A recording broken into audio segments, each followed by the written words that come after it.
typically do is I will read your bio, and then we'll just you can add whatever you want to add. My audience, I'm sure you know, is parents of teenagers. So and then we can just kind of dive in. Your book was pen. I'm going to leave this for the thing. I'm going to leave this. I know you always end up doing the best conversation before. Yes. Yes. Before you record. Exactly. Oh, that's funny. Welcome to another episode of Teen Minds Redefined, where we strive to redefine our relationships with our teenagers to foster settled and authentic teenagers in our world. And today I have a very special guest, Sharon King. Sharon is an international trainer of energy psychology techniques for transforming trauma and living a more joyful, connected, and empowered life. One of her specialties is working with pre- and perinatal birth trauma for both mother and baby. As a best-selling author, Sharon shares her extensive knowledge in her book, Heal Your Birth, Heal Your Life. Co-author of Return to the Mother World, Ancient Feminine Wisdom in Times of Transition. Sharon's specialty is transforming your experience of giving birth or being born and any trauma associated with conception, pregnancy, and birth. She also works with mothers-to-be to achieve a natural birth, as well as infertility, IVF, adoption issues, and healing the wounds of losing a baby. Her training is extensive with qualifications and experience in holistic healing modalities and creating her own Heal Your Birth, formerly known as Matrix Birth Reimprinting, and the Light Matrix techniques for transforming ancestral patterns, past lives, discovering your life purpose, and manifesting the life of your dreams. Sharon is living in beautiful Thailand and is hosting retreats and producing online programs for parents-to-be to achieve a conscious conception, pregnancy, birth, plus hosting new training programs for students. So welcome, Sharon. That is quite a resume. Thank you, Cheryl. And do you want to add anything to this before I launch into this conversation? Okay, I'm just pausing there. There's a clicking noise. There's a duh, duh, duh. Every time you speak, there's a clicking noise. Maybe I'm touching something. Is that better? No. Oh. Okay, maybe I will. It only happens when you're speaking. Oh, okay. I'm going to switch to different headphones and see what happens. Sorry, that was such a beautiful introduction, and I just wanted to give you a little bit of editing space before. Oh yeah, no, that's I appreciate that. Hang on. Can you hear me? Okay, speak again. Can you hear me now? Yeah, nope. Still hear that clicking sound though. Oh, that's weird. I've just done 3 interviews this afternoon, so I don't know what it is. Hang on, let me record it for you. I wonder if it's something. Oh, it's just one of those. Hang on. Look. Keep speaking. I wonder if it's just one of those things that my editor can get rid of.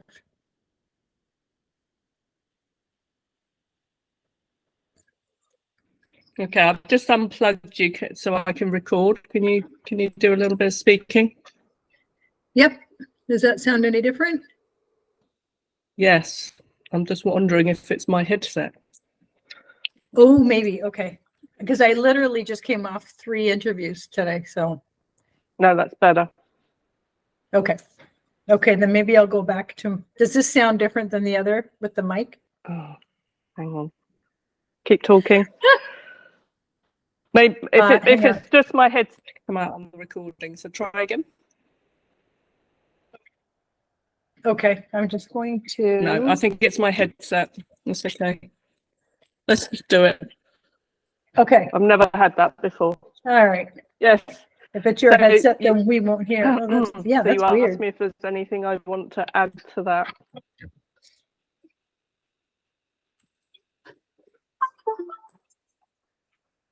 Thank God for editors. Yes. Can you hear me?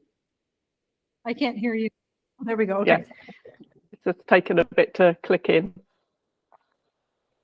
Okay. Oh yeah, there's now. That's weird. You can hear it? I can hear it, but your lips aren't moving. Hey, what's happening? Okay. Well, it wasn't doing it when I had this in, so. Yeah, okay, let's do it. I can actually hear you better with the other one. Sorry. Okay, now let's try this. Yeah, Perfect. Let's do it. Perfect. Okay. Yes. So Sorry. we've done the bio, so that's okay. So. Yep. The question you asked me was there anything I wanted to add to that? Mm-hmm.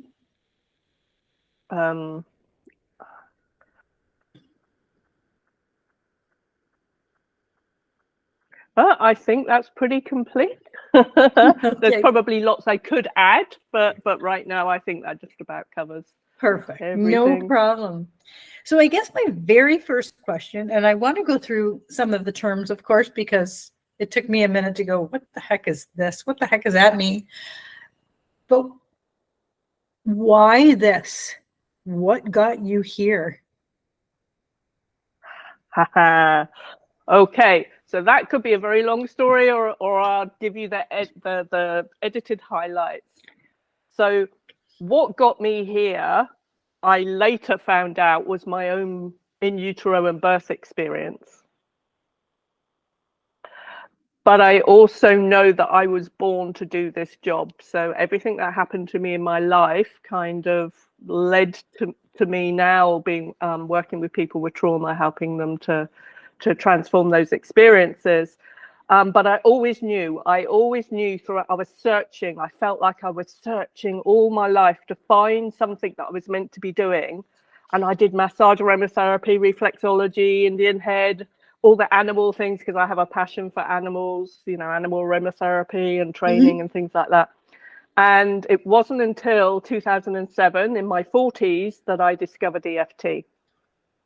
And for anybody who doesn't know what EFT is, it's the tapping technique. Yes. Where you focus on trauma or an emotional event, and it helps you regulate that experience. And it was that 3-day workshop where I saw so many massive, big transformations in people that I went, like, it was like a aha moment. It's like, this is what I've been searching for. Where have you been all my life? And of course, EFT wasn't around when I was a child or a young teen. So I synchronicity has it, I bumped into EFT at the right time. And then with the right trainer, because Carl Dawson then went on to develop something called matrix reimprinting, which is the concept of using the EFT tapping, but instead of tapping on yourself in this now moment, you go back in time and you imagine tapping on your younger self. And it's your younger self that holds that emotion, that experience, all the thoughts, feelings, emotions that are associated with that trauma. It's your younger self that's holding on to that. So you go back in time and work with your younger self. So that then kind of opened up a whole new world for me.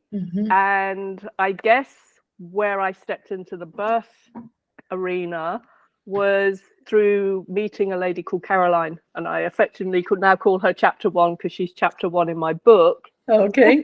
Yes. Yes. But she was 5 months pregnant with her 3rd child, absolutely terrified of giving birth, like really terrified of giving birth, because she'd done it twice before, to 2 boys before. Both labours had medical interventions which she didn't want. They were long labour, and she had trouble breastfeeding. So in one session, we worked with the birth of her first son. And the biggest trauma point is interesting, because people would think that physical pain is the biggest trauma point, but it's not. It's what happens in your mind. It's what happens when you lose trust of somebody that you've put your trust in. It's when you lose trust in yourself. And I always say that at a big point in our life, like giving birth, that's when our unhealed negative emotions and beliefs can come up even more strongly, because we're being tested, we're being put under pressure. So for her, she was very frustrated and didn't want to have the epidural. She didn't want the baby monitor. She was panicking because the baby's heartbeat was coming down. So we kind of worked on that and transformed that for her. But the biggest loss of trust came when the midwife kept saying to her, look, you're tired, you've been in labor a long time, you're not dilating, like have an epidural. Yeah. And she didn't want an epidural, but she gave in the end. She gave in to an epidural. Took 2 hours for the anaesthetist to come. When he did come, gave her the epidural, and then the midwife checked her again and went, oh, you're now 10 centimeters dilated. You could have given birth naturally, but hey, let's do it without pain. Right? For her, that was the biggest trauma, that loss of confidence, that loss of trust. Mm-hmm. So anyway, so we worked through that, sacked that midwife, sent her out the room, brought in a new midwife, and then the birth just flowed. So she carried on, she went into the birthing process, she went into the bonding process, and then we went back to our own birth experience. So once we'd kind of, the technique kind of takes you through all the points of trauma, you clear the points of trauma, and then you go back and do the birth how it was meant to be. You rewrite the whole story. You rewrite the whole story. So once the trauma's gone, you go back and you do it how it should have been. Now, this sets off the same neurons in the brain, the same physiology, the same oxytocin hormones are released in the body, because your mind doesn't know what's real and what's imagined. Oh my God. So I'm going to say, I read the book in 2 nights. I could not stop. And I mean, I've had different authors on and read the book over time, and they've been great books, but I was just entranced with what I was like, what? You're not just talking about, you talk about people going back and then releasing blocks, and you hear all that spirituality connection, heart connection. And then I'm like, wait a minute. She just rewrote this whole story. Yeah. And you even just said that whole introduction about Carolyn, and then going back, you said it so fast that I read the book. So I know what you're talking about. But let's pretend the listeners didn't read the book. I'm sorry. No, it's fine. It's a long story. I'm trying to make it short, but no, I understand. But what I'm saying is that they might not understand that you just literally tapped and went back into her whole story. Yes. And is this okay? Just explain tapping before, if somebody's going, what the hell are they talking about? Yeah. Okay. So the concept of EFT is you focus on something that's going on in your life. So let's just say you're angry about something because you just had a row with your partner or your child or whatever, or your teenage child is driving you crazy. Excuse me, because he won't get off his PlayStation upstairs, or whatever the new version of a PlayStation is nowadays. So you'll tap, you acknowledge. First of all, you have to acknowledge where you are before you can change where you are. So even though I'm feeling all of this anger because he's on that bloody PlayStation again, and he hasn't even come down for his dinner, and so disrespectful, blah, blah, blah. And you can just blah as much as you want. I can completely accept myself anyway. Or I choose to release this now, or whatever the positive statement is, however it is that you want to feel. Mm-hmm. And then you tap around the meridian point. So all of this anger in my body, I can feel it knotting in my stomach. This knot of anger in my stomach. All of this knot of anger in my stomach. I choose to release some of this now. This anger, so frustrating. Won't come down for his dinner. Totally disrespectful. I wonder what that reminds me of. Yeah, it reminds me of when I was a teenager. Yeah, I was pretty disrespectful too. Yeah, I got into trouble for doing similar things. Yeah, and then it kind of like, the more you tap, the more it takes the energy out of that experience for you. And it helps you to regulate your emotions. It helps you to calm down. But you also feel like you've been heard. Even if you're just hearing yourself doing it, you feel like you've been heard. And the energy system, because what people are probably unaware of is that we store emotion and trauma in our body, our physical body. And if we don't address it, then it can lead to all sorts of physical illnesses. So how do you get from I'm pissed off at my teenager to I'm going back 30 years to birth to a different story? There's a gap. There's a gap. All right. So for Caroline, I'm going to keep coming back to Caroline here and using her as the example. So so her fear was in the now moment about giving birth to her child. So then you go back to where has she had these experiences before? So the first experience her subconscious chose to go back to the birth of her first son. Now, from that point, we then went back into her own birth experience, right? So it's almost like either your younger self that you're working with will tell you where you need to go next, or the thought, it's almost like, if anybody believes in a higher self, or it's almost like your higher self kind of drops in, goes, oh, okay, so this is part of this stream. If you think of like a string of pearls, like there's always a pattern to what happens. So with Caroline, we then went back to her own birth experience, and she could, in her mind, she could see her mum. Her mum had the same fears that she did. So and did she know that, or no? She's putting that in the story. Okay. Yeah, yes. So when you start working with your younger selves talk back to you. At the age level that they're at, they communicate back with you, because it's like that part of your consciousness is just being held in that time. And it's kind of like out there. All right, it's being held out there. And it's not until if you think about your computer, it's not until you double click on something and open up a program. So it's still attached to her.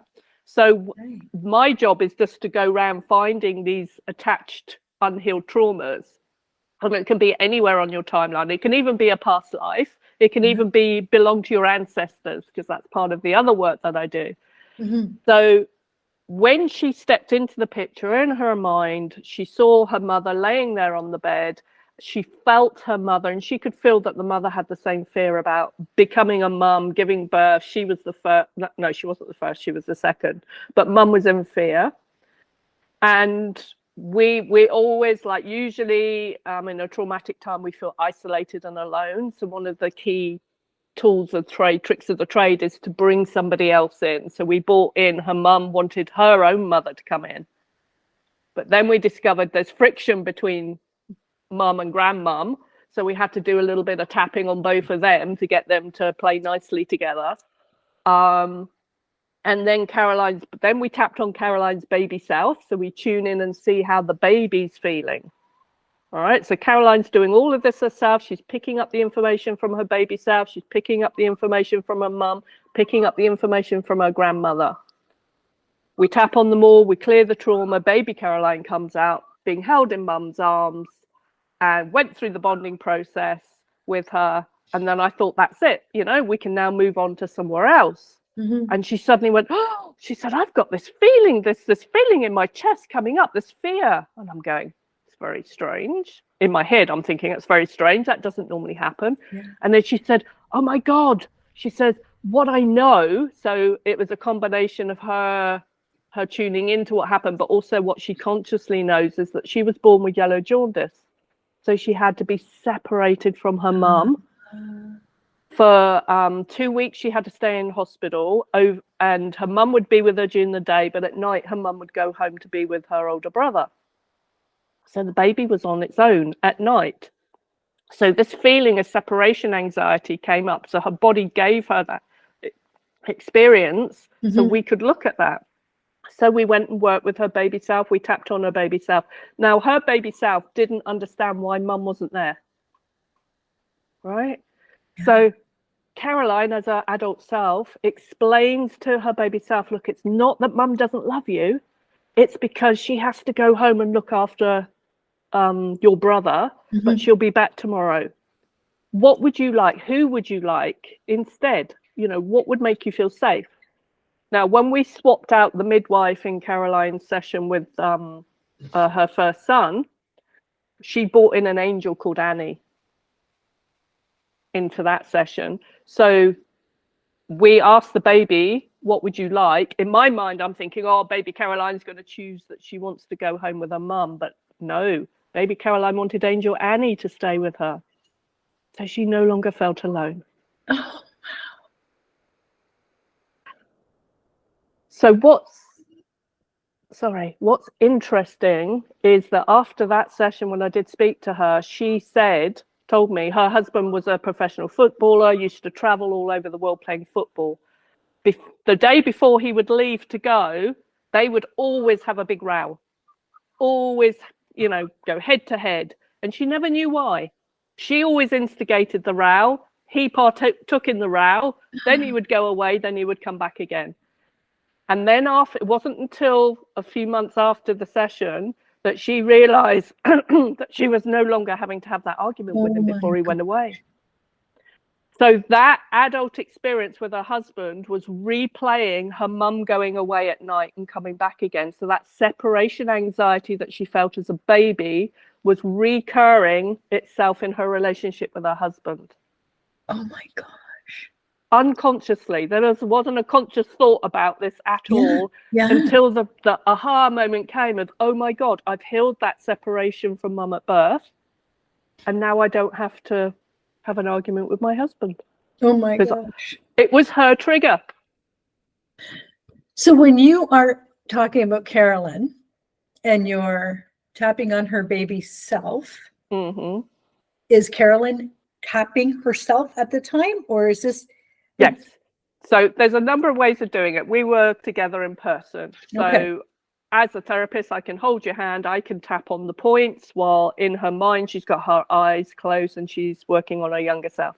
Me and you were working on over the internet like this. I would just lead you in tapping. I'll just say, okay, so as you're tapping on yourself, imagine tapping on your younger self right now, even though you're feeling all of this fear and you're feeling all alone. And you don't understand where mum's gone.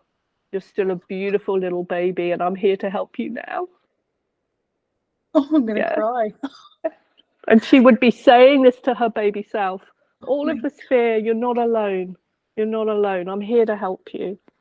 I understand. I'm really sorry you feel mum's abandoned you. But she does love you. And she didn't really have a choice. The hospital wouldn't let her stay. But mum loves you very much. Yeah? So what is the significance of the point? Okay, good question. Most of the points are at the end of the meridian system. So if you think about acupuncture, for instance, they put needles into certain points in your body, depending on what you've got going on. Yes. So Gary Craig, who created EFT, originally did something called TFT, thought field therapy. And with that, it's like, if you have this issue, then you do this sequence of tapping. If you have that issue, you do this other sequence of tapping.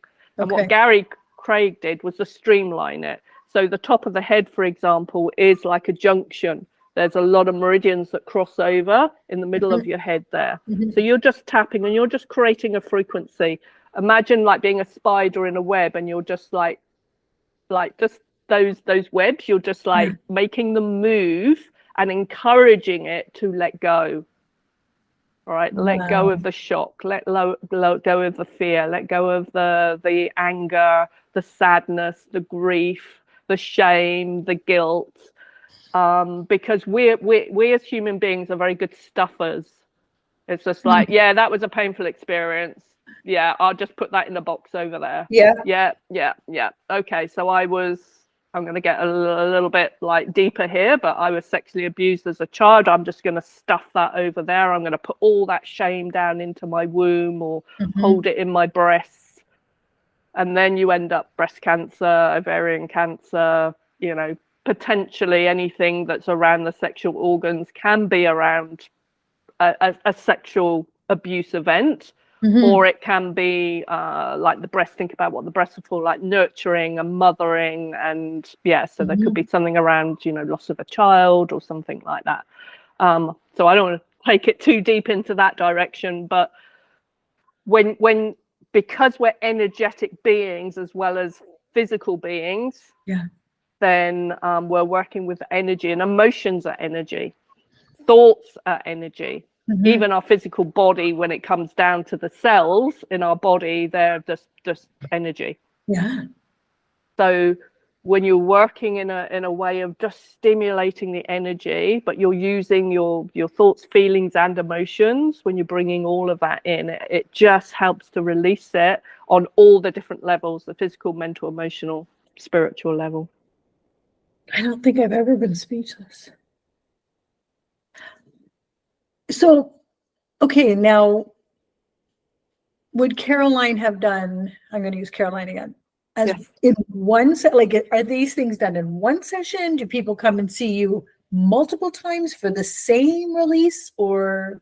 Well, Caroline was a little bit of an exception, because I feel I want to go into a little bit of life purpose very quickly here. So my life mission, my life purpose is to help people transform their experiences of birth. All right, that's one of my missions. And I believe she came into my life at that point of setting me even more firmly on that path. Because when I first learned EFT, I was like, I want to work with everything. I don't want to specialize in anything. But she came along to help me. So I think we probably worked for about an hour and a half, 2 hours. So we did birth of her first son. We did our own birth experience. We did the birth of her second son, which was very similar to the first one. And then we did what I call a future birth re-imprinting with her. And we showed the baby how the birth was going to be in the future. Now, it's very unusual to actually do, like, usually that each birth would be one session. We would have done the birth of her first son, then her own birth, then the birth of the second son, and then the future birth. If I work with a pregnant woman, for instance, those are definitely the areas I would cover, plus what's going on in her life, and maybe look at her relationships. But so more than, if it's just like a event, you can usually get that done in one session. But as I said, you're also looking for that string of pearls. So bringing it back to teenagers, you've got a teenager that's acting out. Like, there's been all 10 plus years of experience that your teenagers had. So the birth, the in conception, in utero, and birth, and the first year of life are what I call the foundations of who we are. So if your child has had a very, you had a great pregnancy, you were in connection with the baby, you'd gone through and had a pretty, I don't want to say a normal birth, because there's no such thing, but as natural as possible birth, unmedicalized, you got to do the bonding process. You're a happy person that's dealt with a lot of your traumas. That child is going to be born with a real solid foundation. It's going to feel love. It's going to feel, I can trust the world. Like, mum's got me, dad's got me. I can trust the world. It's safe to go out into the world. Now, unfortunately, a lot of us didn't come from that beginning. And we have what I call unstable foundations. So maybe mum wasn't expecting to get pregnant, and she was shocked at finding out she was pregnant. Or she even thought about termination, which to the baby is a life-threatening experience. And also, like, no judgment for anybody who goes through that thought process either, because it's not about the baby. And when I work with people whose parents have thought about that, we help the baby understand it's not about you. Mum doesn't even know you yet. It's like how this is going to impact her life. So it's not about you. So that's one of the ways of, like, healing that trauma for somebody, because we have this, even as a baby, we still have this, there's no separation. We can't separate from mum's thoughts to our own thoughts. There is just experience through mum's perceptions. So so it depends on what you want to work on. Sometimes it can be multiple sessions. So if that teen, for instance, I don't know, got bullied at school and had a horrible breakup with a girlfriend or something like that, then you're going to, well, first of all, I would want to do the birth experience to recreate the solid foundations with mum. So that's the great part. It's like most teenagers are like, what do you mean do a therapy session? Not having any of that. Yeah. Like, what are you talking about, you crazy woman? I can't get them to listen to the podcast. Exactly. Exactly. But what you can do is you can be the surrogate for your son, your daughter, for your child. So what I've experienced over and over and over again, this just isn't a one-off experience. It's like over and over again. When if I was to work with you on the birth of your children, then something would either subtly change or dramatically change. I'll give you an example. One of my clients, just very recently, I asked her, because one of the questions I always ask people is what's currently going on in your life, and where do you want to be? What do you want to change about it? What's the future looking like? And she was saying that her son has this terrible anxiety about any transitions. She didn't say transitions, but moving house. He's constantly feeling unsafe and terrified of having to move house. He's got this anxiety about moving house, right? So you would, think, well, what's going on here? But when we went back into, okay, so tell me what happened when you found out you were pregnant. What happened in your pregnancy? Any big traumas happen? And she said, oh gosh, yes. She said, when I was 4 months pregnant, I was living with my mother-in-law, and we came home, told her that we were pregnant for a couple of weeks. That was okay. And then all of a sudden, she told us that we have to leave. Like, now, you have to leave. I can't have you in my house. So literally her and her husband got thrown out of the house when she was 4 months pregnant. So I said, well, how did that work out for you? She said, oh, it was fine. She said, we found this flat, we made it our own, blah, blah, blah. I said, but in that moment, let's go back to that moment. And she said, well, I was devastated. I felt really betrayed. I'm angry about it. In fact, I'm really angry now about it. What mother would do that to another mother? I just don't understand it. And of course, the more she's speaking, you could see that this is like a really big moment in her life that she's not thought about for the last 17 years or however old her child is. But it was like, and like, no wonder that child now has grown up with this fear of like, am I safe here? Like, do I have to move? Very unsettled, because the baby also went through that shock and that trauma of being thrown out the house, and all the thoughts and feelings and the anger and everything that mum had, that feeling of unsafety, I can't believe this, blah, blah, blah, just got programmed into her child. Imprint, that's your imprint. Oh my goodness. And so from conception. Yes, even, conception time. I know there's lots of different beliefs around when the soul enters the body. Yeah. My belief is there is always a connection right from conception. Okay. So when we go back, again, I think this story is in my book, but when we go back to the conception point, kind of like thinking of on an ancestral level as well. I worked with a guy who had PTSD in America. He was adopted, knew nothing about his birth experience, nothing at all. And we'd been working on trauma after trauma after trauma that he consciously remembers. And his PTSD was getting much better, but it still wasn't quite there yet. Yeah. So the one session that took us like to the goalpost, if you like, was when we went back to that point just before conception. So he could see the egg, he could see the sperm. And as he tunes, remember, he knows nothing about his parents. He knows nothing about his birth experience. There's no record. He tunes into the sperm and he said, oh my God, he said, my dad had PTSD. He was in the Vietnam War. He said, I've just received that information. Oh my gosh. So we tapped on the sperm. And we released that PTSD part of the sperm. And we helped that sperm to let it go. And then we did the conception how it should have been without the trauma. And this is what you're visualizing. You're visualizing, you're tapping on the sperm. Yeah. This, right? Oh my goodness. This is incredible.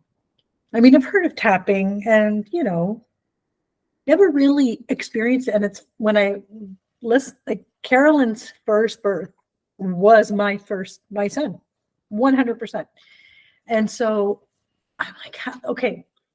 I'm all over the place with this. Okay, can I just finish Caroline's story, because for me it feels still out there and open, and then that might help to consolidate everything. So we did those full birth experiences, including showing the baby how the birth was going to be in the future. Mm-hmm. So after that session, I heard nothing from her for 4 or 5 months, and then I got an email from Carl who said, "Oh, just thought I'd let you know Caroline's had her baby," because it was on one of his courses that I met Caroline. So I went, "Oh, great. How was the birth?" And he emailed me back and said, "I don't know. I'm a man. I didn't ask." Here's an email. So I was like, "Thank you." So I emailed her and I did the congratulations, congratulations on having a baby boy. So happy for you. How was the birth? And she messaged me back and she said, "We need to talk." And it was like, God damn it, why won't anybody tell me? So anyway, we got on the phone and she said, "Look, just let me tell you all the changes that happened, and then I'll tell you about the birth." So I'm going, okay. So one of the things that she told me was about that the separation anxiety had been healed with her husband, no longer doing the fighting. Mm-hmm. Her second boy, when he was born, the midwife twisted his head to get out. So he had neck injury. Yeah. He stopped complaining about his neck. And she had to keep saying, like, poking him, like, "How's your neck?" Yeah, it's fine. Go away, Mum. It's fine. It's like, but you always complain about, yeah, it's fine now. The pain's gone. Go away. So his neck injury went because we dealt with that in the session. People were commenting, people who knew them well, going, "I don't know what's changed, but you guys, like, feel closer, more bonded, more." And she said, "Yeah, I feel that too." She said, "My husband noticed when I got home that day from the course where I did the session with her." She said, "I'd lost all my fear of giving birth." And even he noticed. He went, "My God, Caroline, you're happy. What's going on? What's happened? Must have been a good course." So she told him about all the things that she had just done. So she went into that birth experience feeling totally different, feeling like a warrior. And she knew that this time she was going to give birth naturally. And she bloody did it. She said the birth, she said it wasn't short, it wasn't long, it was like medium. She said, "I didn't need any pain relief." She said, in fact, there was only 2 points that you could say were painful. She said, "And I just breathed him out. He just came straight out. And he's the most peaceful baby. He latched on very easily." Now, of course, some people would say, "Well, this is your third baby, so you kind of should know how to do it now." But considering she was in all that fear and she had 2 births that were exactly the same, even though the doctors say to her, "Don't worry, Caroline, 2 births are never the same." She had 2 identical ones. So this third experience just was everything that she wanted. And she actually went on to give birth to another boy. So she got 4 boys. So I think they're going for their own football team or soccer team for you guys in America. So she gave birth to another boy totally naturally, didn't need any more work from me, no more sessions from me. She just gave birth a 4th time in the most natural way as well. So it was by talking to Caroline, to answer your question, how did I get into this? It was through working with Caroline. In that moment, that conversation that we had, I went, "Oh my God, yes, this is what I can get excited about. This is what I can specialize in." And the universe went, "You're right. You're on track now, girl. This is what you're here to do. Have this information, meet this person." I went to America twice to 2 different conferences. I was invited by the amazing Suzanne Arms, who is a real birth advocate for natural birthing. And, I met the most incredible people there that, I'm still in contact with, that I love very much. And the universe just filled my head with information. And then it got to the point of like, I have all this information, what am I going to do with it? So I started teaching and sharing it with people. And then obviously the book was birthed if you like, because I just had this, Yeah. I've got to get all this knowledge out of my head, all these magical experiences, magic happens when we do this work. When we go into the quantum field, we do this work. As a mother, you are so connected to your child. So even, really estranged children, think about the guy I've just said who was adopted and knew nothing about his parents. He was still being influenced by his parents, even though he had never met them. We are all connected. That is so powerful. Powerful. So someone like me has the same type of birth as Carolyn, and we can read your book, we can look at the resources, we can tap it out, and we have a different. So if you don't know if there's any trauma, you've got this kid who's got anxiety or some kind of mental health issues, depression, whatever, but you don't know. You feel like you had fine breastfeeding, I latched on, everything was fine, but something's there. Is that where you would start? Yeah. And I mean, not therapy, not any of this. We would start here. And if you don't know or you don't remember, can you just do a re-imprint without knowing the history? So can you just create a new story without tapping out the old story? No. Okay. That is what I call wallpapering over the cracks. Okay. So what if you don't know? But you do know. Everything that happens to you from conception onwards is recorded in your subconscious. You just have to access it. Tell me more. How do we do that? So think about hypnosis. People will go into a hypnosis session and will come up with concepts of what happened if they don't remember it. So everything is recorded. As I say, everything is recorded and held in the field, if you like. I call it a trauma capsule. Okay. All right. And even though we don't consciously remember, the information is still there. So, and I know this to be true because I've worked with so many people who knew nothing about their birth. Then they go back and work with their baby self in utero, and their baby self in utero is telling you they feel X, Y, and Z because mum's feeling X, Y, and Z. And then they go back and they say to mum, I've just done this session and this information came in. And the mum will go, like, how do you know that? And it's like, well, I was there. I was the baby in utero. I was there, but it's just come up in the session because my baby self told me this is how you're feeling. Wow. Yeah. That is amazing. You don't have to consciously remember it. The first step is always like, what's currently going on right now? Tune into your body. Now, I'm suspecting a lot of mothers right now are going, oh my God, I did everything wrong. This explains a lot. Yeah. So I'm just going to say right now at this point, you were doing the best you could with the knowledge and understanding you had at the time. Yep. That goes for all of us. The doctors in the room, the midwives, the nurses, the OBGYN, XYZ, whatever initials they go by now. Everybody's doing the best they can with the knowledge and understanding. Yes. Now, their best may not be your best. Like, I have heard some pretty horrendous stories of what's happened to women while they're in the birthing process. And that's not anyway. So even in the biggest traumas where we do suppress what happens to us in our childhood, the energy of what happened is still there in your body. So by tuning in, using your body like you would a desktop. So tuning into your body, where do I feel the energy of that? All right. Even just setting the intention, I want to work on my birth. I know nothing about it.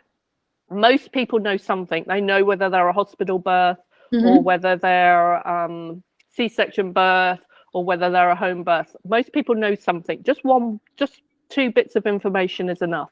Okay. Right. Was your dad present? Not present. Everybody knows something. Yeah. All right. Just by setting the intention of I want to look at my birth experience, you tune into the body. Where in my body is my story being held? Where is my birth story being held? And then as you tune into your body, you become very present in your body. Right. Okay. So I can feel the energy in my tummy. I can feel the energy in my chest, or I can feel it in my throat. Throat is a very, quite often it's either because we're not being able to speak out, or maybe the cord is around our neck. Yeah. Yeah. So, and then you just go from there. It's just like, okay, so we just go back in time, and just what's the first thing you're sensing about your baby self? Oh, she's like really fearful right now. Okay, what's going on? How much of that fear belongs to your baby self? How much of it belongs to mum? Oh, I don't know. 80%'s coming to mind. So 80% is mum's. Okay, so we're going to go and tap on mum for her fear. Once mum's changed her fear to feeling more empowered, then that influences the baby self, which then in turn influences you, because you are attached still to your baby self. That is incredible. That is incredible. And what was really, when I was reading the book, just the words, like when Dad was expecting a girl and not a boy, and verbalized it. And I tell you, the first thing I thought of when I got to that point was, that's why I hate gender reveals. I despise gender reveals for just that reason. Because if it's not what everybody's looking for, I feel like they're already sensing a disappointment. And I felt that in my bones when I read that. And I thought, oh my goodness. So you can, like, there was a part of that book where the dad did say that, and then they had to tap into, I'm trying to remember, remind me that was it the daughter? Did you tap into the daughter? So to recreate that story? I think I'm just trying to think of which story you're here. Maybe it was the one where the lady I was working with always felt like her father wanted a boy rather than a girl, and she ended up being a very astute businesswoman who always wore business suits and had very short hair. In fact, she'd even that 2 days earlier gone to a men's barber shop to get her hair cut. Right, that's how. Oh, that's right. And it started off, that was when we were doing the beliefs. So in my book, there's a list of beliefs that you can go through, like the world's not a safe place, I'm not good enough, I'm unlovable, blah, blah, blah. So for her, one of the things that came up on the sheet of paper that we were given was, my penis is not big enough. Yeah. And she started laughing, and she wouldn't tell me. She said, no, because you're going to think it's silly. I said, come on, we've got to work on something. And she said, well, my penis isn't big enough. And I'm going, okay. So I laughed, because that's a funny statement for a woman to say. And then she said, no, really? She said, my dad wanted a boy. Wow. So then we had to go back into her birth experience, or her in utero experience, which I think it was her birth, where dad was disappointed, or she felt the disappointment because he wanted a boy. But then, you know, most people will love the sex of, you know, love the child for who they are. But, you know, culturally, I work with a lot of Indian people, for instance, where in the culture, women are very low down the pecking order, and men are the prized possession children. So there's a lot of Indian women, for instance, that carry that shame for being the wrong sex. Oh, my goodness. Okay. I have to respect time here. I think I could talk to you all night long. The book was amazing. I just, the style, you got right to the point. I loved everything about it. So I highly recommend everybody read Heal Your Birth, Heal Your Life. But I just want to, lasting words for parents. If they are seeing what? If you're concerned about what, then we do what? Yeah. So there's always two ways to go at this. So look at what it's triggering in you first. All right. Because our children are very good mirrors. All right. They will mirror to you your triggers. Right. Same as being in a relationship with a husband, wife, girlfriend, boyfriend. Yes. Any unhealed triggers, traumas will come smack you in the face, because that other person is bringing that to your awareness. So first of all, I always say to mums, like, what is this triggering in you? Deal with you first. right? So as you're listening to this, what's coming up for you? If you're judging yourself, for instance, do some tapping on that.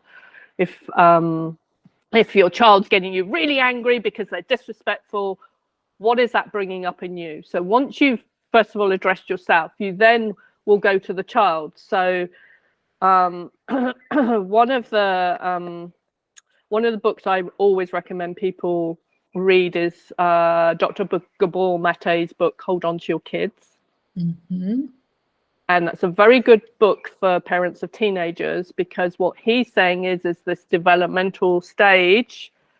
And this is something that I wanted to kind of add in here as well, and then I will answer your question.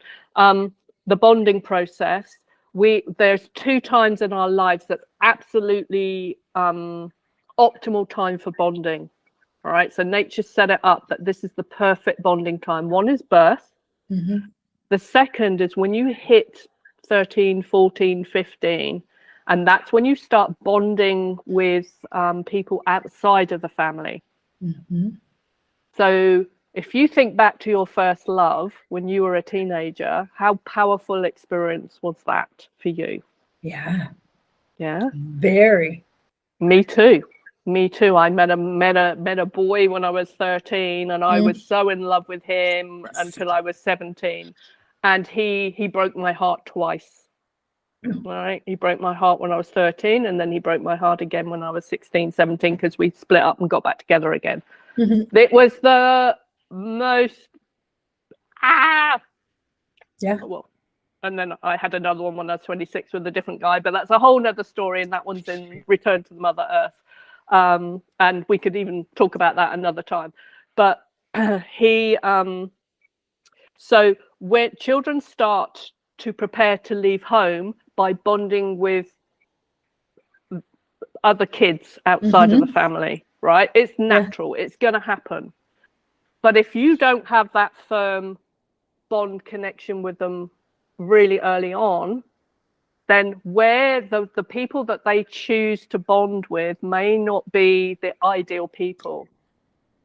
So interesting. Yeah, so let's just give an example of a little boy or a teenage boy. He was birthed with a lot of medical intervention. Let's just say you ended up having a C-section. He ended up in the NICU or intensive care or whatever for, a few hours, a few days, whatever. So he doesn't get that bonding time. And then you'll get given this baby, and you're having to almost like start from the beginning of going through the bonding process. If you can do that straight from birth without the interruption, then it flows so much easier than if there's a big gap, because the optimal time for bonding is the first 45 minutes. Right? That's the cream of the crop, the exact time. So if that child's never felt that connection and closeness to the family, and there's a lot of rage and resentment against mum for not being there for her. And I had this in my own birth experience. I was put in the nursery for 5 hours while my mum recovered from the pethidine she was given. All right. So I had this unconscious frustration and anger towards her because it felt like she wasn't there for me. All right. By going back and looking at my own birth experience, I realized that the disconnect started in utero, because I felt like I was in a toxic womb because she was smoking cigarettes and she was emotionally toxic to me. But then at birth, she betrayed me by having the pethidine. I was coming out, and then I got stopped from coming out by the pethidine. She went to sleep. Then I had to fight my way out. And then I was separated. She held me for a minute, she said, then I was separated from her for 4 or 5 hours. And it was my baby self, when I visited my baby self, who's like trying to get out of her body to help the other babies that are crying in her environment, because she couldn't stand the pain that the other babies were feeling. I realized in that moment, that's where I set up my life mission, my life purpose, to heal this. Yes. Because I could see her wanting to help people. So I had to really honor her for going through that experience, because without that experience, I wouldn't be doing the work I do now. Yeah. So let's come back to types of birth as well. So, actually, let me finish that first. So so your teenager is primed to bond with other people outside of the family, to create relationships outside of the family. This is a natural process, but who they choose to have that relationship with. So if you're angry, if you're running subconscious this anger and resentment and never felt close as a family to your mum, your dad, whatever, or maybe you've had a lot of abuse experiences, then you're going to be drawn like a moth to the flame to a group of other men or boys that have that same anger, that have that same rage. And your first time in your life, you're going to feel like you fit in. You're going to feel like you're understood, because you can feel that these boys feel the same way as you do. Oh my God. And then you're going to make a alliance, and it's almost like it's a trauma bond. You're bonded to that group because of trauma, but you feel like you're in love because in the first time I feel like I'm understood, and we're going to go out and we're going to do X, Y, and Z together. And it may be like not good behavior, but it feels good because for once you're accepted for who you are. You're not being told off by these other kids because you're angry and you want to, do harmful things to things. Yeah. Wow. So Dr. Gabor talks about in his book why it's so important to hold on to your kids, to create that bond, so when they do start to move away, they still have somewhere safe to come back to, and they go out, they experience life, and they can come back. But if there's not that strong connection going through, they'll go out, experience life, and bond with those people, and then it feels like you're losing them, or you've lost them, and then you don't understand them. And I also want to say about, if you experience a drug birth, you're more likely to play with drugs. Yeah. If you're born by C-section, and you're more likely to have a fetish or a thing about knives. Wow. If you're born emergency C-section, that means psychologically, it means that you can start a project like you started your birth, but then you get stuck. So you then need somebody to pull you out of the situation. Right. So it may be just something as simple as homework, or the transition from home, going to play school, going to school, going to university, onto a job. Those transitions are going to feel difficult because although you want to do it, you're going to get stuck halfway, and you're going to need somebody else to pull you out of the situation. However, if you're born if you're elective, that's the word I'm looking for, elective C-section. Think about it. You're a baby, you're hanging out, you're asleep, you're not doing much. Something's about to happen because it's getting really squashed in here, but you don't know what. Next minute, somebody unzips your roof and pulls you out. All right. Yeah. You haven't gone through the slow transition of going down the birth canal and being squeezed and having your whole body stimulated by that birth experience. 1 minute you're hanging out, probably asleep or not doing much. The next minute you're out. There's bright lights. There's men wearing masks. There's this, it's cold. There's this horrible smell going on. And where's mum? What's happening? Where am I? But those babies learn to assimilate information really quickly.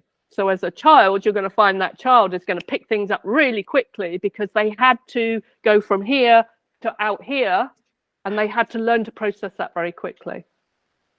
So I always know people on a course who are the early births. They come early because they're always early at my workshop, and the late ones always come late. That's amazing. Oh and I'm always about 5-10 minutes late for everything, just because my birth was delayed. So I always I get ready, I'm ready, and then something will come up and delay me. Right? And that pattern just continues. I laugh at it because I can see it. I mean, it doesn't ruin my life, so I don't really do much about it, even though I have done my own birth experience. It's just one of those patterns. It's all my friends know, Sharon's going to be 5 or 10 minutes late. There's something that will delay her, probably her cats, and then she'll be here, which was exactly like I was with my birth. Oh, all of this makes so much sense. Like, and I've never heard anything like this. Like, never heard anything like this.